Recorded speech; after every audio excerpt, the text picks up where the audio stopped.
também. O pastor Valnei tem a palavra.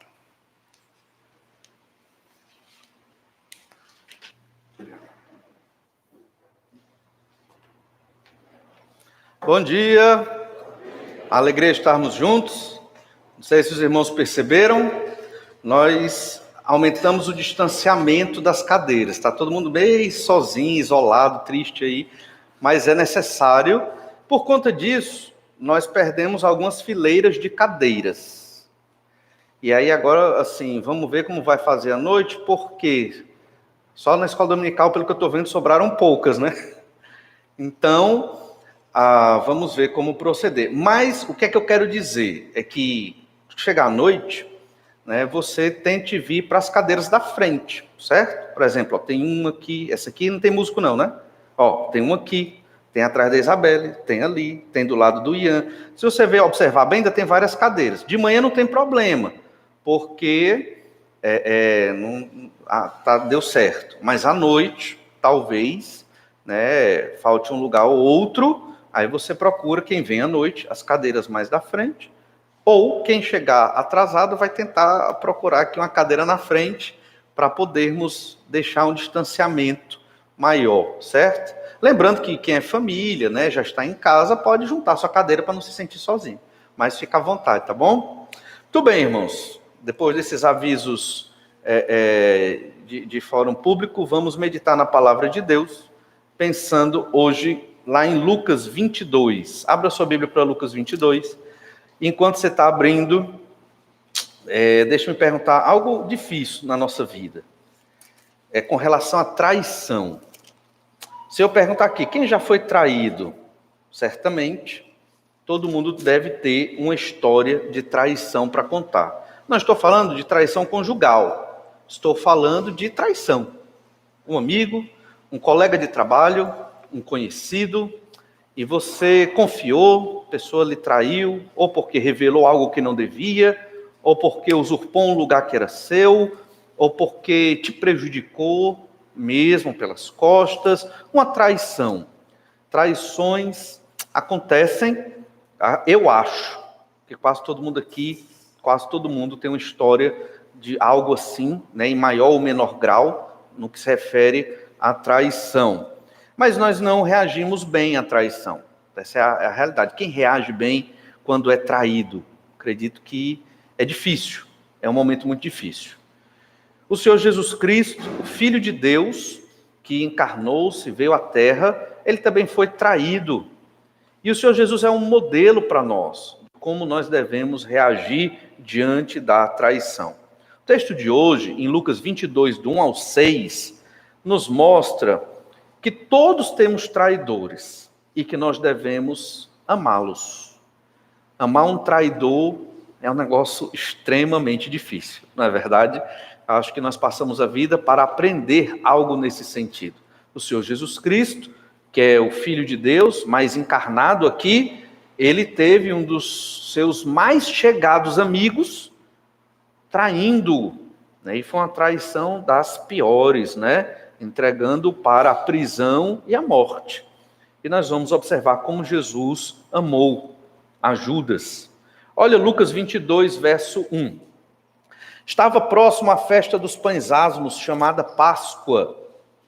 Preocupavam-se os principais sacerdotes e os escribas em como tirar a vida a Jesus, porque temiam o povo. Ora, Satanás entrou em Judas, chamado Iscariotes, que era um dos 12.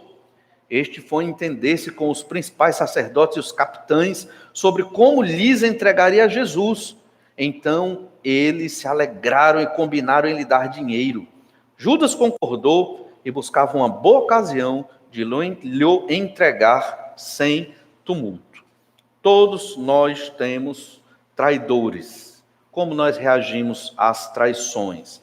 Nós temos que, como Jesus, aprender a amá-los. É fácil? Não é, mas é uma tarefa muito importante na nossa vida, em comunhão com Deus e em comunhão uns com os outros. Vamos ver aqui 3 lições sobre os inimigos e como lidar com eles. A primeira é que os inimigos de Jesus, eles querem sua morte.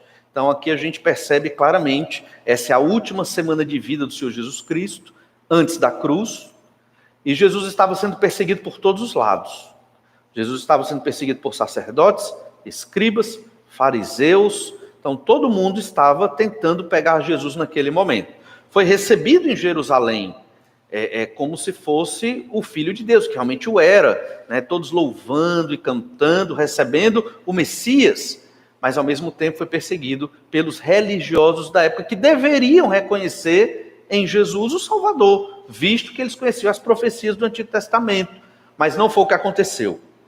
Então, quando nós lemos o verso 1 e 2, estava próximo à festa dos pães asmos, chamada Páscoa. Então, lembre-se que foi nesse momento, na Páscoa, que ocorre a celebração da ceia do Senhor, que vai acontecer logo em seguida. Logo em seguida, esse texto que estamos estudando. E os sacerdotes e escribas estavam preocupados com o quê? Como prender e matar Jesus. Essa era a preocupação deles. Como prender e matar Jesus. Preocupavam-se os principais sacerdotes e os escribas em como tirar a vida a Jesus. Perceba que eles não estavam preocupados com a Páscoa. Com o que simbolizava a Páscoa? Com a glória de Deus, com a adoração ao Senhor, ou em perceber, pelo menos, se Jesus realmente era o Cristo. Eles não estavam interessados nisso. Jesus, para eles, era um mau negócio. Prejudicava o negócio deles no templo, o negócio das vendas, né, de subsídios para a adoração no templo, e eles tinham um poder aquisitivo enorme, tanto o sumo sacerdote como sua família, os sacerdotes, fariseus e escribas ali, vivendo da fé do povo. E eles não eram sinceros, embora conhecessem profundamente a Escritura, até decorado. Eles conheciam o Antigo Testamento, a Torá, os profetas e os escritos, mas eles não viviam honestamente diante do Senhor nosso Deus. A preocupação deles era como matar Jesus. Lembrem-se, a Páscoa apontava para a vinda do Messias. Paulo diz lá em 1 Coríntios 5, verso 7, que Jesus é o nosso Cordeiro Pascal. Então, toda vez que aquele Cordeiro Pascal era imolado e o sangue dele era derramado, era um anúncio da chegada do Salvador, que viria derramar o seu sangue para nos salvar da condenação dos nossos pecados. Mas estes homens não se importavam com isso. Esse é o contexto de perseguição em que vivia Jesus. O ideal, Jesus chegando em Jerusalém e todo o povo judeu aclamando Jesus como Salvador. Esse era o ideal. Mas não foi o que aconteceu. Poucos reconheceram Jesus como Messias e, obviamente, poucos foram atingidos pela salvação do Senhor Jesus Cristo ali. Nessa semana, Jesus foi intensamente perseguido, mais do que o normal. E já vimos isso em outros textos, mas vamos relembrar.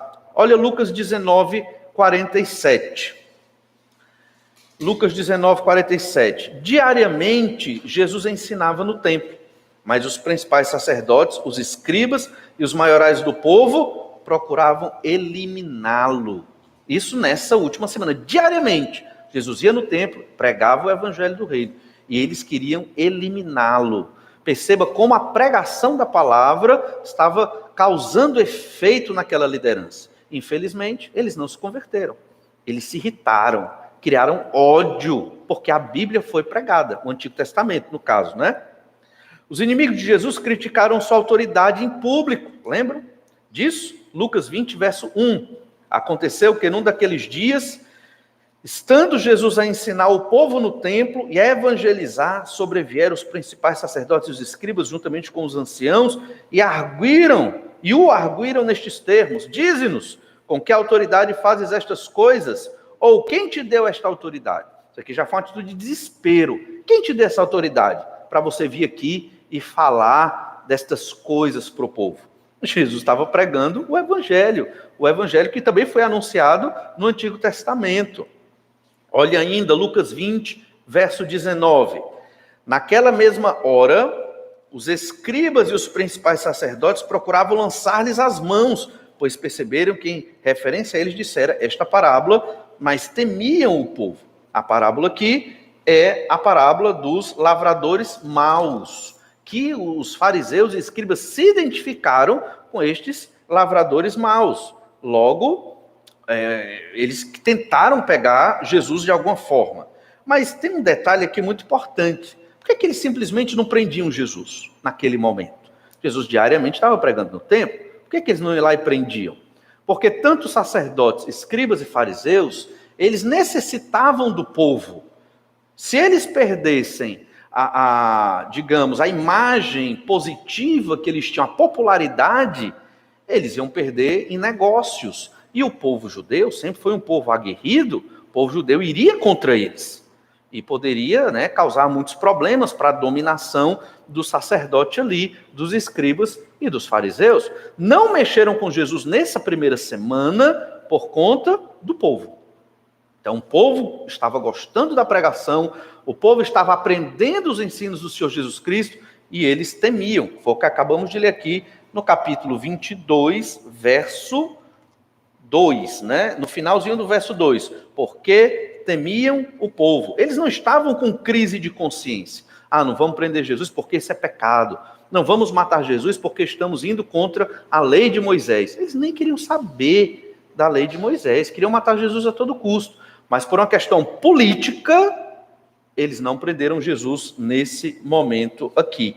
Mas Jesus pregou diretamente contra eles. Vocês são os lavradores maus. Vocês não estão administrando bem o que Deus deu para vocês. Obviamente, o sacerdote, já vimos isso aqui, ele era responsável pelo ensino do povo.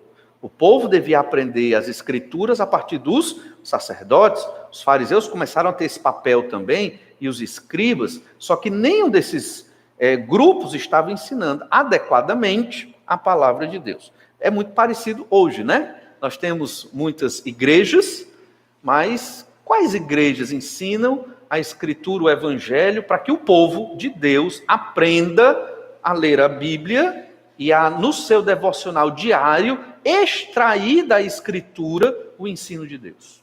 São poucas. Normalmente as igrejas muitas igrejas por aí querem escravizar o povo. Como? Escravizar através da bênção, né? Então a gente te dá a bênção, mas bota o dinheirinho aqui, né? Quanto mais dinheiro botar, mais bênção você terá. E quem pode te dar essa bênção? Eu não, é o pastor lá pregando, não sou eu, certo? Mas esse é um tipo de escravização, certo? Isso é um tipo chamado teologia da prosperidade, que é o que nós temos muito hoje por aqui. Às vezes é com dinheiro, né, geralmente, e essa bênção normalmente é uma bênção financeira, ou é uma bênção para lhe dar saúde, uma bênção para resolver o seu problema familiar. Mas essa barganha, na verdade, ela não existe e não pode existir.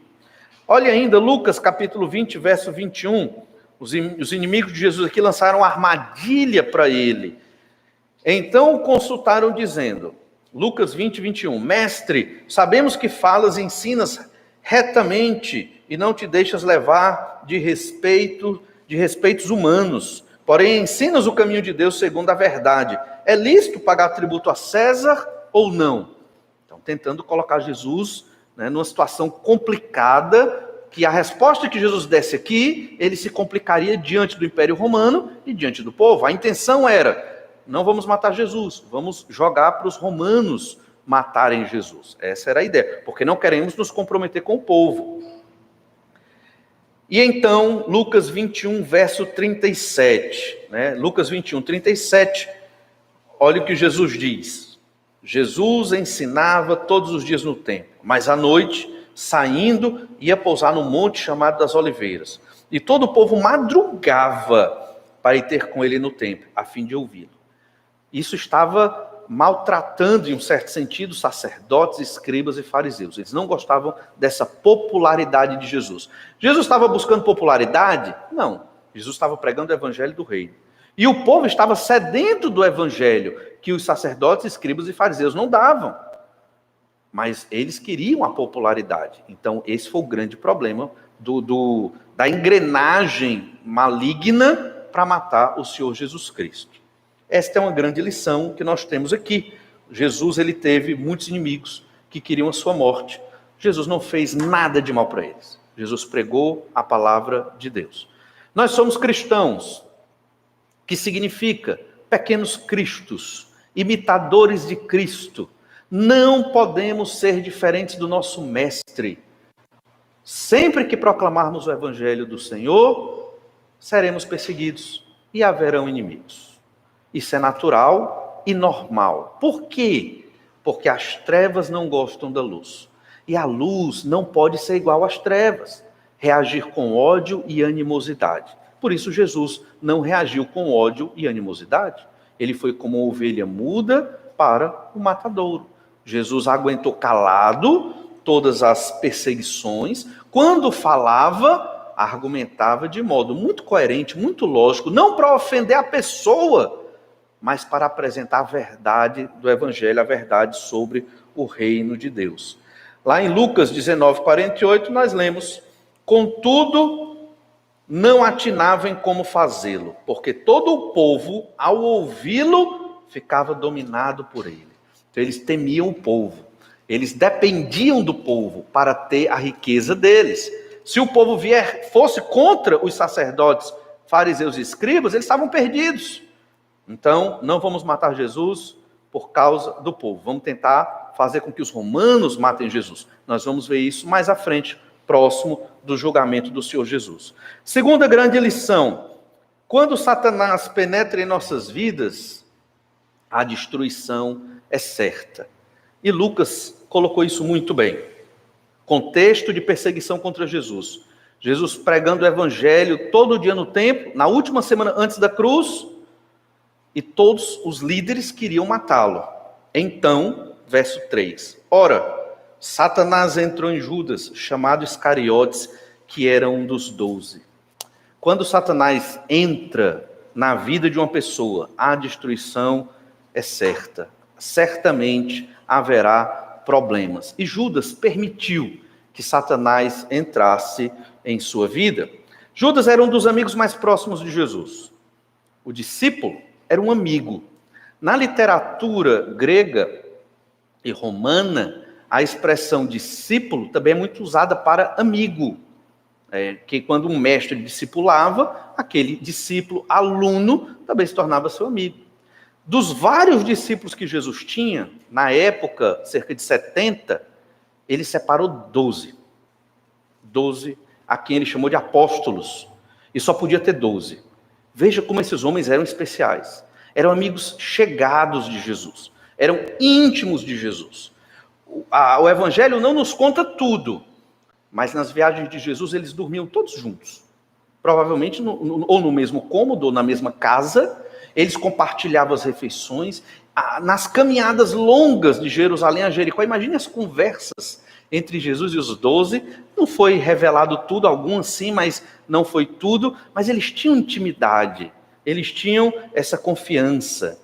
E Judas, o traidor, ele era um desses amigos especiais de Jesus. Era só o que faltava, né? Todos querendo matar Jesus, e para colocar cereja no bolo da crueldade, um amigo seu vai ser o promotor da sua morte ali. Satanás entrou em Judas. Lucas deixa isso muito claro. Mas Judas abriu espaço para isso. Tudo indica que Judas nunca creu no Senhor Jesus Cristo. Porque para Satanás, aqui a expressão de Lucas 22:3 é de possessão mesmo. E a ideia é que ele nunca creu. Por quê? Porque o maligno não pode tocar um crente. Satanás nem demônios podem possuir, entrar na vida de um crente no Senhor Jesus Cristo. Pode tentar, pode oprimir, pode maltratar, segundo a permissão de Deus, pode, mas não tomar de conta das nossas faculdades, que foi o que aconteceu com Judas aqui. Que não retira de Judas a responsabilidade da traição. A culpa foi de Satanás, não foi de Judas, foi de Judas. E Judas permitiu que Satanás entrasse em sua vida. Em um certo sentido, o crente pode permitir que Satanás entre na sua vida. Satanás não vai nos possuir, nos dominar, como um demônio possui e domina as pessoas, mas ele pode ter uma influência muito grande na vida de um crente, se o crente permitir. Infelizmente, a gente fica na dúvida se a pessoa é crente ou não, mas isso pode acontecer. Lembre-se que os demônios não somente entram em pessoas, como até em animais, como aconteceu lá nos porcos, Foi expulsa aquela legião, foi jogado para uma manada de porcos que se precipitaram no mar. E também, no caso do princípio de tudo, quando Satanás se apresentou na forma de uma serpente. a antiga serpente. Muito provavelmente, o maligno possuiu aquele animal, creio eu, e ali tentou Eva e seu esposo Adão. Mas o fato é que Judas, ele estava controlado pelo maligno para se tornar ali o grande traidor. Olha, temos que ter muito cuidado com a artimanha de Satanás. Ele não é responsável pelos nossos pecados, nós somos. Cuidado, já ouvi muitos crentes dizerem, fiz essa besteira na vida, o diabo é dose, né? A culpa foi do diabo. Se não fosse o diabo, não. A culpa foi sua. Você que cometeu o pecado e escolheu pecar. O diabo ele só deu uma empurradazinha, já queria.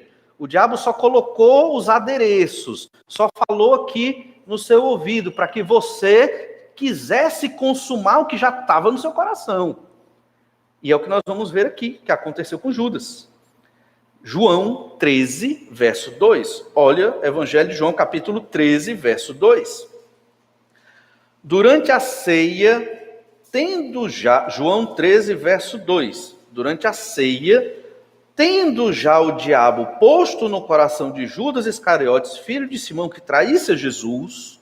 Então veja bem, foi o diabo que pôs no coração. Essa linguagem aqui não parece que Judas estava possuído. Na linguagem de Lucas já fica bem mais nítido. Mas entre o texto de Lucas que estamos estudando e o momento da ceia, é um intervalozinho aqui de algumas horas.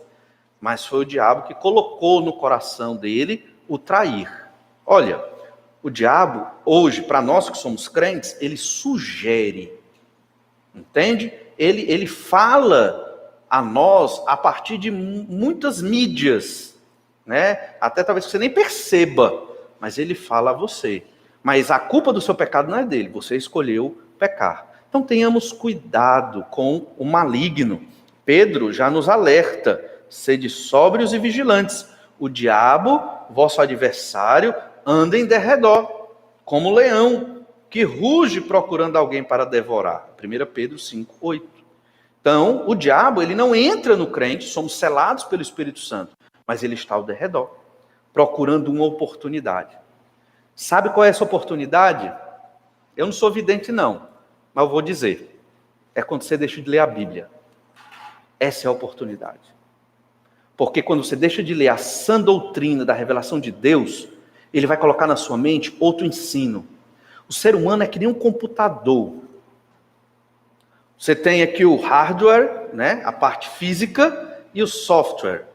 Só que esse software só roda com o sistema operacional. Espero que a ilustração chegue a todos. Só roda com o sistema operacional. Entende? O sistema operacional pode ser a Bíblia. Ou pode ser a doutrina de Satanás, o humanismo. O que é esse sistema operacional? É a crença. Todo ser humano tem uma crença. Todo. O ateu. Todos. Da China ao canto mais inóspito do mundo. O que é a China mesmo? Todos, né? Todo ser humano tem uma crença, certo? Essa crença normalmente é errada, ou ela é a revelação da palavra de Deus, certo? Esse é o sistema operacional, onde roda as ideias, os projetos. Meu conceito de casamento é baseado em quê? É na minha crença. Se a minha crença é uma ideologia socialista, eu tenho um conceito de casamento. Se a minha crença é budista, eu tenho outro conceito de casamento. Se a minha crença é liberal, eu tenho outro conceito de casamento. Mas pastor, você está misturando religião com política. Não. Crença envolve crença religiosa, crença social, crença política, crença ideológica, crença em sociedade. Tudo isso é crença. E é assim que se define ideologia. É um conjunto de crenças sociais. E como é que se define religião? É um conjunto de crenças teológicas. Certo? Óbvio que essas definições elas acabam mudando de teórico para teórico, mas de modo geral é assim. Nem sempre somos completamente coerentes na nossa crença, mas é essa crença. E você nem sabe disso. Talvez você nunca leu sobre isso. Não importa. É assim que funciona o ser humano. Essa crença vai determinar o teu comportamento. Certo? Qual é a nossa luta como crentes? É fazer com que a nossa crença na Bíblia se torne prática. Prática social do dia a dia. É a nossa luta diária. E é difícil. Não é fácil. Satanás, ele está esperando o momento oportuno. Que momento é esse? Quando eu deixo de ler minha Bíblia. E ele vai jogar outra coisa para colocar na sua cabeça. Ou quando, não vou à igreja. Ou então, não estou muito animado com minhas amizades na igreja. Estou triste, vou fazer outra coisa. E busca outro propósito, outro meio, outra revelação. O que acontece? Satanás entra. Você abriu as portas. Olha, nós que lemos a Bíblia todo dia, oramos todo dia, todos nós aqui, e lutamos nas disciplinas espirituais para obedecer a Deus, é difícil? Imagina, quem não lê a Bíblia, não ora, não busca Deus, não fala sobre Deus, não reflete sobre Deus, não aplica Deus diariamente na sua vida. É assim, essa é a porta escancarada. Satanás entra, domina e destrói. Olha o Evangelho de João, capítulo 6, verso 70, pensando aqui ainda em Judas, João 6, 70. Replicou-lhes Jesus: não vos escolhi eu em número de 12? Contudo, um de vós é diabo. Referia-se ele a Judas, filho de Simão Iscariotes, porque era quem estava para traí-lo, sendo um dos 12. Veja, é interessante isso, eu penso muito nessas questões, né? Jesus era perfeito, era o Filho de Deus sem pecado. Ele orou a Deus a noite toda: vou escolher os pilares da igreja que virá. Escolheu 12. Errou. Errou em Judas, digamos, né? É um erro. Errou em Pedro, que negou, depois Pedro deu uma melhorada. Mas Jesus errou mesmo? Né? Será que Jesus errou? Na verdade, e vamos ver isso mais na frente, na verdade, Jesus orou e foi orientado por Deus para escolher os 12. A questão é que quem errou foi Judas. Não foi Jesus ao escolher Judas para ser um dos íntimos. Pelo contrário, né, Judas que perdeu o privilégio, né, de ser um apóstolo seguidor do Senhor Jesus Cristo. Então, quando você está pensando nos líderes da igreja, você é um coordenador de um departamento, né, você cuida de uma área, e aí as pessoas não estão servindo e trabalhando, né? E aí, você orou, você está tentando motivar os irmãos, e eles não querem trabalhar? Quem errou? Né? É aquele que não quer servir o Senhor. E não servir a Deus é uma porta escancarada também para Satanás agir. O fato é que Jesus escolheu o seu próprio traidor, mesmo depois de muita oração, e ele sabia que um era o diabo. Olha ainda no Evangelho de João, capítulo 13, verso 27. João 13, 27. Diz assim: e após o bocado, imediatamente entrou nele Satanás. Então disse Jesus: o que pretendes fazer? Faze-o depressa. A palavra imediatamente nos dá uma pista. É que Satanás entra ali no momento da ceia do Senhor. Momento íntimo. Aquela ceia só tinha uns 12. E Jesus? Jesus estava se preparando para a morte, se despedindo dos seus amigos mais chegados. E naquela mesa de intimidade, ele foi traído, né, pelo seu amigo Judas. E Jesus molha um bocado e dá ali, e naquele momento Satanás toma posse de Judas, para que Judas realize a traição. E Jesus diz: o que pretendes fazer, faze-o depressa. Era necessário Judas fazer isso. É difícil de nós entendermos, mas era necessária a traição. Olha então, voltando para Lucas 22, verso 4, nosso texto-chave. Lucas 22, verso 4. Este foi entender-se com os principais sacerdotes e os capitães sobre como lhes entregaria a Jesus.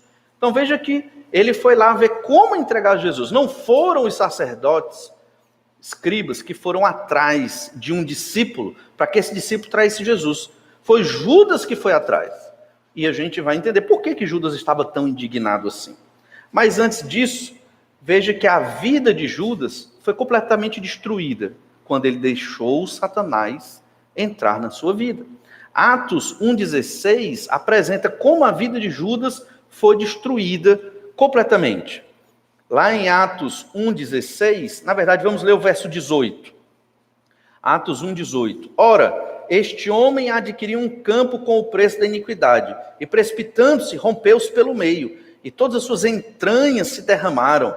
E isso chegou ao conhecimento de todos os habitantes de Jerusalém, de maneira que sua própria língua, esse campo, era chamado Acéldama, isto é, campo de sangue, e aqui eles estavam falando exatamente de Judas, que se enforcou. E como é que as entranhas dele se derramaram?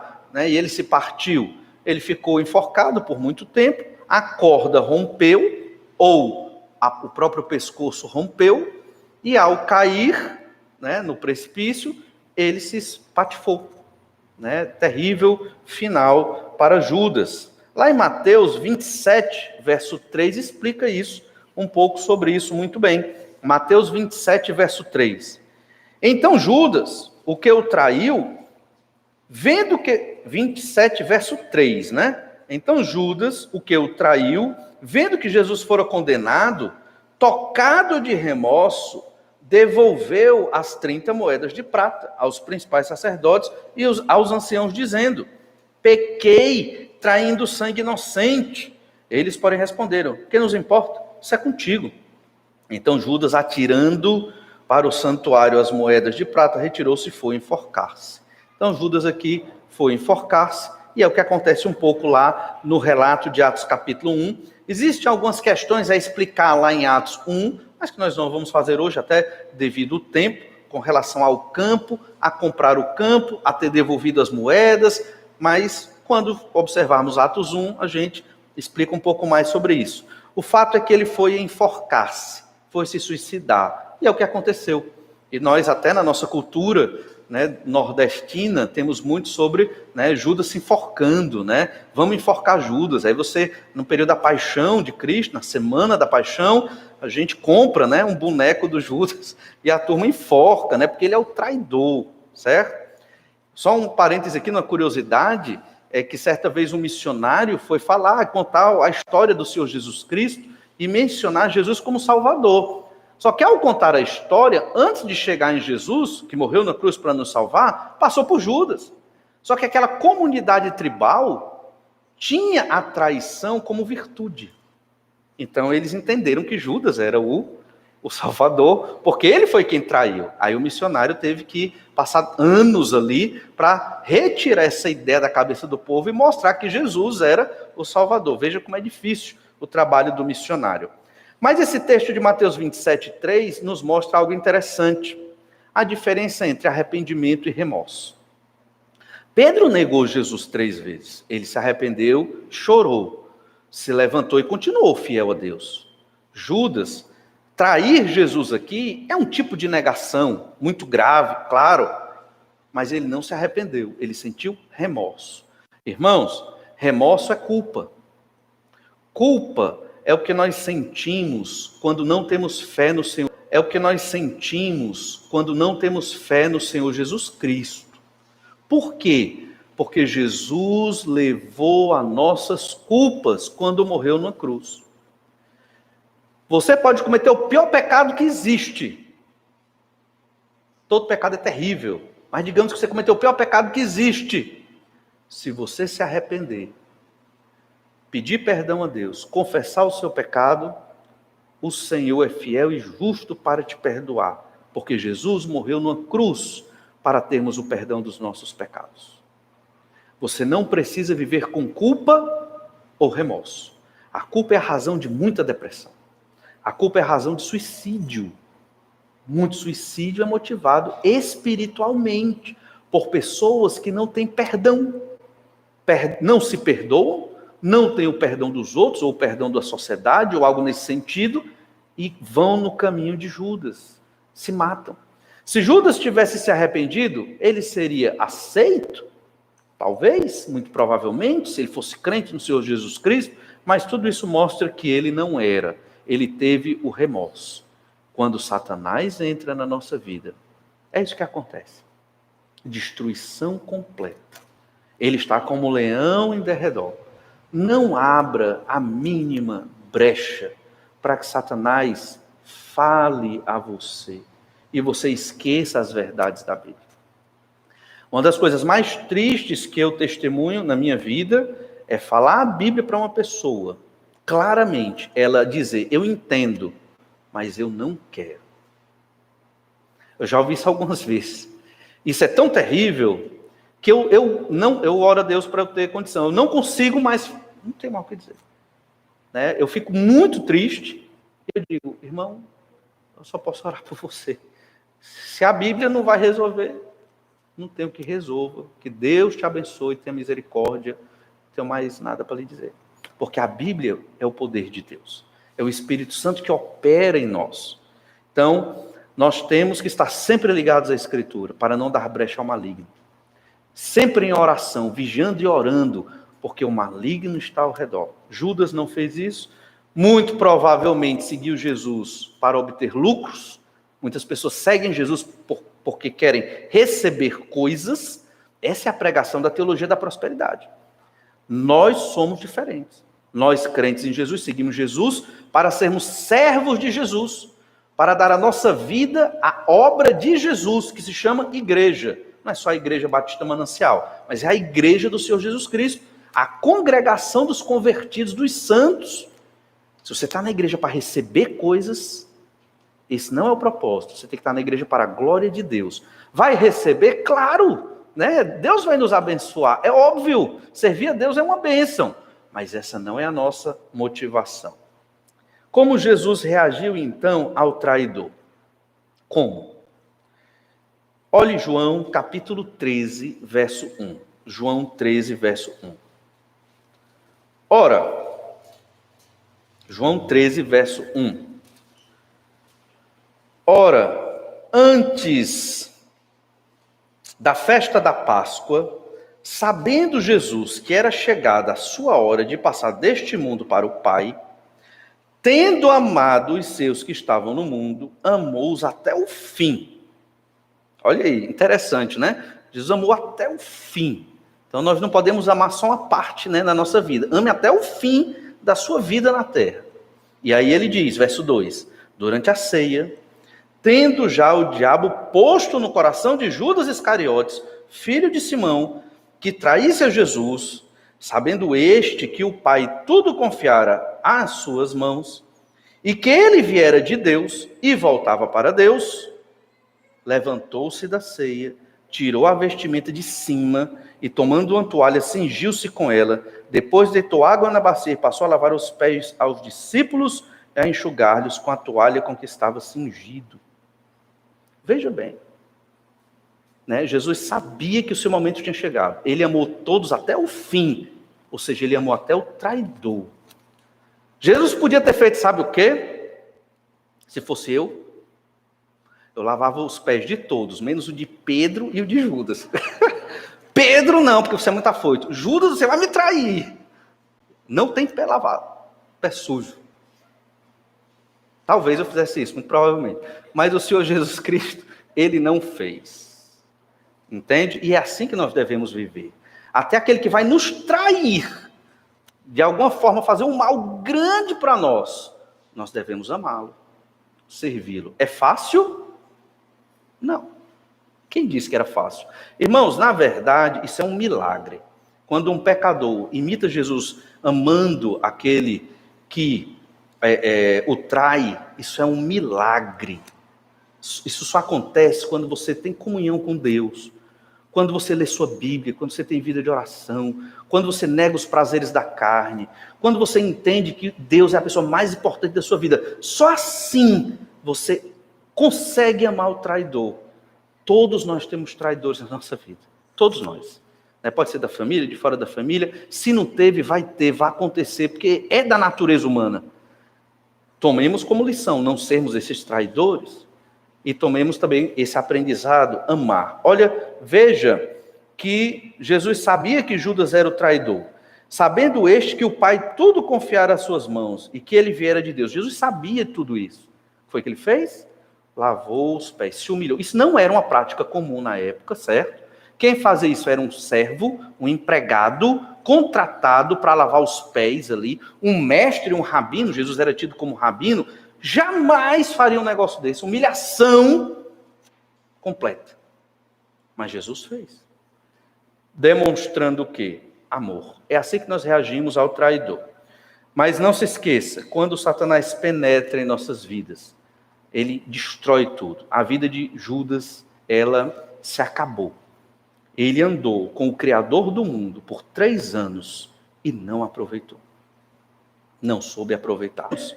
Judas vai entregá-los para nós. Judas foi atrás de entregar Jesus porque ele botou um preço em Jesus. Eu quero dinheiro. Judas concordou e buscava uma boa ocasião de lhe entregar sem tumulto, para que o povo, não ficasse contra a liderança. Olha Mateus 26, verso 14. Mateus 26 diz o valor. Já lemos lá em João, mas olha Mateus 26, 14. Então, dos 12 chamados Judas Iscariotes, indo ter com os principais sacerdotes, propôs: que me quereis dar e eu vou-lo entregarei. Olha, ele nem disse a quantia. O que é que vocês querem me dar? Vamos negociar aqui. E pagaram-lhe 30 moedas de prata. E desse momento em diante buscava ele uma boa ocasião para o entregar. Olha, essa atitude de Judas foi a atitude de pôr um preço no Filho de Deus. Ele pôs um preço na fé. Nós fazemos isso muitas vezes. Na nossa mente, nós calculamos o preço das coisas, o valor das coisas, o que é importante. O que é importante. Quando eu falei aqui a ideia do dinheiro, porque realmente foi o dinheiro, mas um bom entendimento é o valor, porque preço é uma coisa, valor é outra coisa. Nós damos valor ao que consideramos importante, irmãos. Para Judas, importante eram as 30 moedas de prata, o dinheiro. Jesus não era importante. Uma escala muito menor.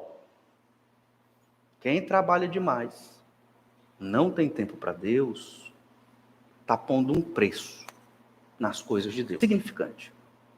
Entendem isso? Quem não tem tempo para a Bíblia, para oração, para amar os irmãos, está pondo um preço nas coisas de Deus. Mas teve tempo para estudar de madrugada e fim de semana, e falta mocidade para estudar e fazer trabalho, os jovens. Você pôs um preço. Você põe um preço nas coisas de Deus. Porque tem tempo para tudo. Faça uma avaliação se não é assim. Se você não tem um tempo para tudo que você gosta, que você quer. Mas quando são as coisas de Deus, peraí, não vai dar. Não dá para mim. Por quê? É porque você está avaliando o que é importante na sua vida. É simples. Judas pôs um preço em Jesus. Jesus é a pessoa mais importante da nossa vida. Ele é Deus. Qual preço você coloca para ele? Me explique. Se você entende essa reflexão, você vai perceber que não há preço para Jesus. Que sempre que for das coisas de Deus, vai estar em primeiro lugar. É ou não é? Trabalho. Quem assalariado, você tem que ter um horário para chegar no seu trabalho. Estou certo ou estou errado? Se você é autônomo, tudo bem, você escolhe o seu horário. Mas você tem que chegar no horário do seu trabalho.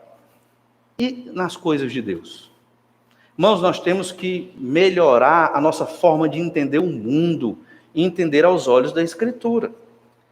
O problema de Judas, dentre vários, é que o valor para ele era o dinheiro. Era o dinheiro, não era Jesus. Nós podemos estar fazendo a mesma coisa. Olha João capítulo 12, verso 4. João 12, 4. E aqui nós entendemos um pouco mais sobre essa questão do valor que Judas dava às coisas. João 12, verso 4. Mas Judas Iscariotes, um dos seus discípulos, eu disse João 12, verso 4.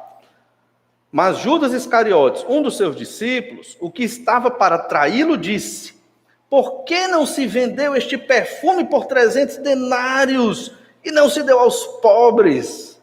Isso disse ele porque tivesse cuidado dos pobres. Não porque tivesse cuidado dos pobres, mas porque era ladrão. E tendo a bolsa, tirava o que nela se lançava. Jesus, entretanto, disse: deixa que ela guarde isto para o dia em que me embalsamarem, porque os pobres sempre os tendes convosco, mas a mim nem sempre me tendes. E aqui é a história de Maria, irmã de Lázaro, que derramou ali um perfume caríssimo, aquele nardo puro, 1 libra de nardo puro, derramou sobre os pés de Jesus e enxugou com os cabelos. Olha, esse nardo puro, se for calculado hoje, sairia aproximadamente, em reais, 30 mil reais. Aquele perfume, hoje. Um cálculo por cima, sairia em média 30 mil reais. Por isso que Judas deu um pulo para trás. Meu Deus, que absurdo! Estão desperdiçando um recurso desse tão valioso. Estão ungindo Jesus. Que absurdo ungir Jesus. E Jesus deixa claro para o embalsamamento dele, ou seja, estava perto de morrer. Percebe? Já estava no coração de Judas a avareza, o amor pelo dinheiro, o materialismo, já existia. E ele pecou extremamente aqui. Jesus sabia, e eles sabiam. Tanto que quem registrou esse texto foi o próprio João. Todos sabiam que Judas era o que roubava. Roubava da boa, roubava ali dos próprios apóstolos. Ele só queria um lucro a mais. Veja o egoísmo e a ganância. Isso acontece quando os nossos valores estão nesse mundo. Nós não roubamos, estamos furtando de ninguém, mas podemos estar roubando de Deus. Tempo dedicado a Deus, energia dedicada ao Senhor, e tantas outras coisas que podemos oferecer ao Senhor nosso Deus. E então Pedro valorizou mais o perfume, era um perfume caro, do que o próprio Senhor Jesus Cristo. Então, existe valor para as coisas de Deus? Não existe. Se é Deus, irmãos, primeiro lugar. Se é Deus, não pode haver cansaço. Se é para Deus, não pode ter falta de tempo. Se é só, óbvio que a gente trabalha, tem os horários e tudo, mas fora isso, que eu não posso controlar, porque eu sou obrigado a trabalhar, tem um horário, mas fora isso, eu tenho que ter tempo para as coisas do Senhor e me dedicar à obra de Deus. Olha Mateus, capítulo 6, 19 a 21. Jesus nos ensinou isso. Judas estava aqui nesse dia, quando Jesus ensinou isso, muito provavelmente. Olha Mateus 6, 19. Não acumuleis para vós outros tesouros sobre a terra, onde a traça e a ferrugem corrói, e onde ladrões escavam e roubam, mas ajuntai para vós outros tesouros no céu, onde traça nem ferrugem corrói, e onde ladrões não escavam nem roubam, porque onde está o teu tesouro, aí estará também o teu coração. Onde estava o tesouro de Judas? No dinheiro. Jesus não era tão importante para ele, o dinheiro sim. Ainda, verso 24, ninguém pode servir a dois senhores, porque ou há de aborrecer-se de um e amar ao outro, ou se devotará a um e desprezará o outro. Não podeis servir a Deus e às riquezas. Judas aprendeu isso com Jesus. Irmãos, saber da Bíblia nós sabemos. Viver a Bíblia é outra história. Temos que aprender a valorizar Jesus e colocar Jesus sempre em primeiro lugar. Senão, seremos tão traidores quanto o pérfido Judas. Não há preço para a nossa fé em Jesus. Nós entregamos a Jesus a nossa vida. Óbvio que temos que aprender todo dia como dedicar mais da minha vida a Jesus. Mas essa é a nossa tarefa, esse é o nosso trabalho. É isso que nós estamos buscando aprender. Olha ainda em Mateus 6, verso 25. Por isso vos digo, não andeis ansiosos pela vossa vida. Ansiedade. A ansiedade pela vida normalmente acontece por causa da falta de dinheiro. Às vezes nem é a falta, às vezes é a má administração. Às vezes é porque nós queremos certas coisas que a sociedade coloca na nossa cabeça, que nós temos que ter, e aí acabamos ficando ansiosos. Quando Jesus diz, não fiqueis ansiosos, ele está falando de quê? Pela vossa vida, quanto ao que é a vez de comer ou beber, nem pelo vosso corpo, como que é a vez de vestir. Jesus não está dizendo, não fique ansioso pelo novo lançamento da Apple. Jesus não está dizendo isso. Não fique ansioso pela roupa cara. Jesus não está dizendo isso. Jesus está dizendo, não fique ansioso com o que comer e o que vestir. Tendo o que comer e o que vestir, irmãos, já somos felizes. Investir na obra de Deus. Grande tarefa da igreja, todos nós, investir nos nossos irmãos missionários. A tarefa de quando Jesus subiu ao céu, as últimas palavras foram estas: levar o evangelho até os confins da terra. As últimas palavras foram estas: fazer discípulos, batizar em nome do Pai, do Filho e do Espírito Santo, ensinar todas as coisas que Jesus deixou. As últimas palavras dele. Essa é a nossa missão. Fazemos isso aqui, ao nosso redor.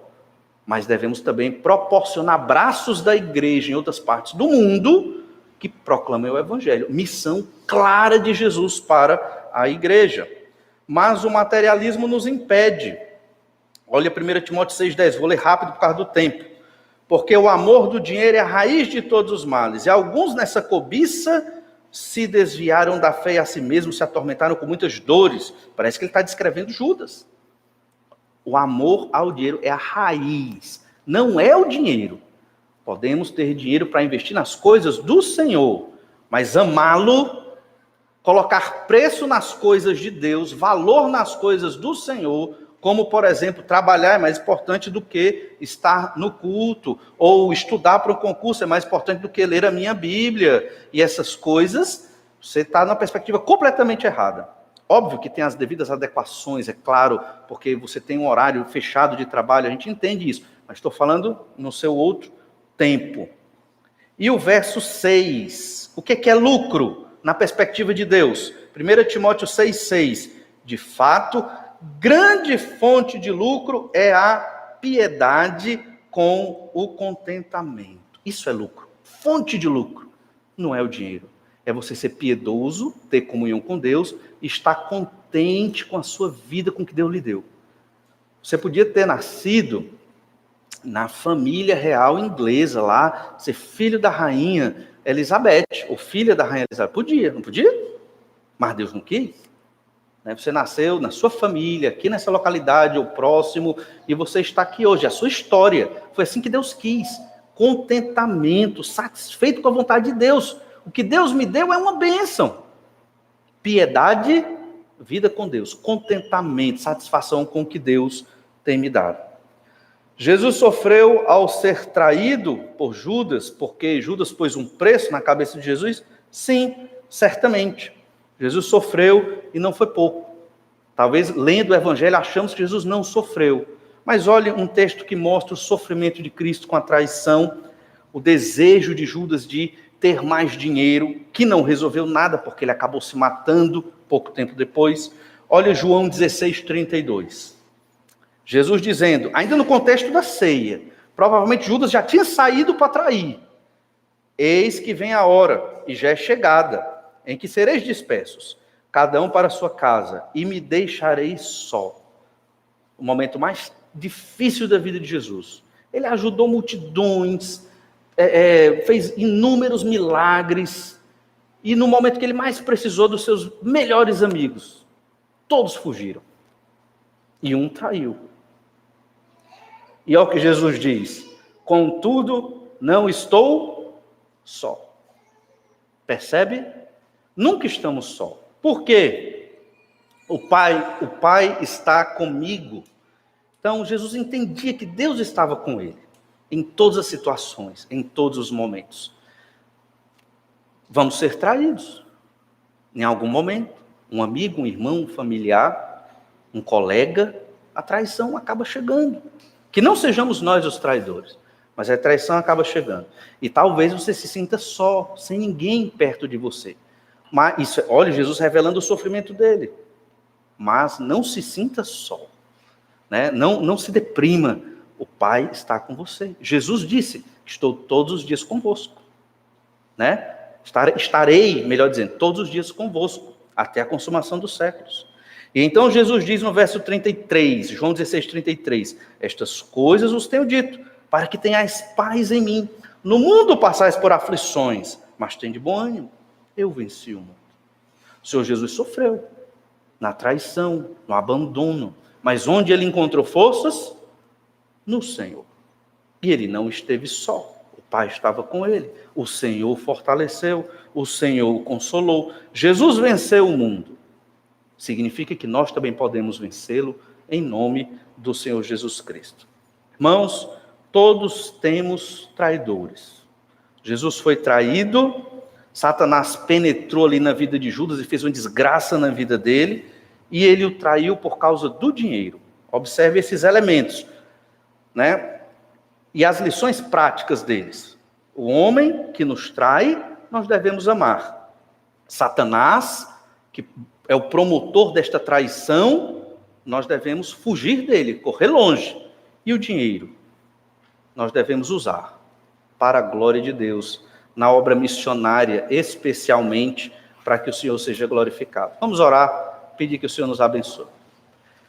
Senhor, nós te agradecemos porque o Senhor é tão maravilhoso, porque até através da vida de Judas, o traidor, que por remorso se matou, nós podemos ser edificados, aprendendo com o Senhor Jesus Cristo a amar aqueles que traem, a amar aqueles que nos causam dores e a saber, ó Pai, investir bem os recursos que o Senhor tem nos dado na obra do Senhor.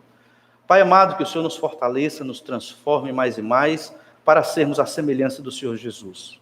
É o que nós te pedimos, no nome do Senhor Jesus Cristo. Amém. Que Deus abençoe cada um bom almoço e até a noite às 18h30.